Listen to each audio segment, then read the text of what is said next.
Blackstone Audio presents Blood Curse, The Springtime of Commissario Ricciardi, by Maurizio de Giovanni, translated by Anthony Sugar.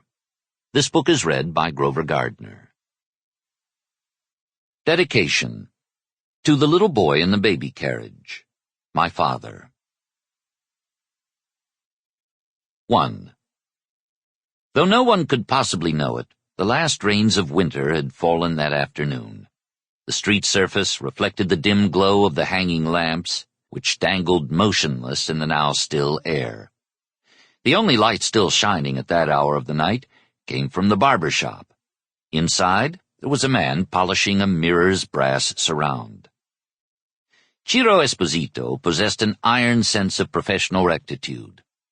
He'd learned his trade as a child, sweeping up hair clippings by the ton from the floor of the barber shop that had once belonged to his grandfather and later to his father.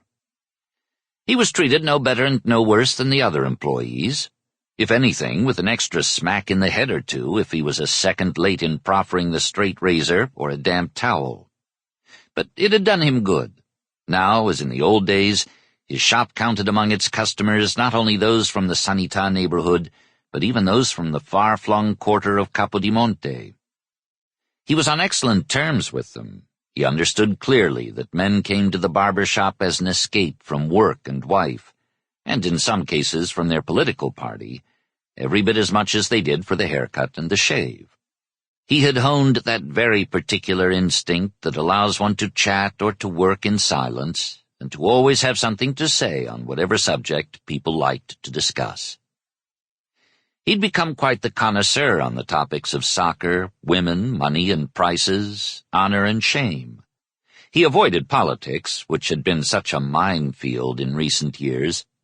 A fruit cart peddler happened to complain about the difficulty he'd been having obtaining supplies. 4 guys nobody'd ever seen in the neighborhood had demolished his cart, calling him a defeatist swine. Ciro steered clear of gossip, too. No point in running risks. He was proud in his conviction that his barber shop constituted something of a social club, which is why he was especially worried that last month's incident might cast a shadow over his honorable establishment. A man had committed suicide, right there in his shop.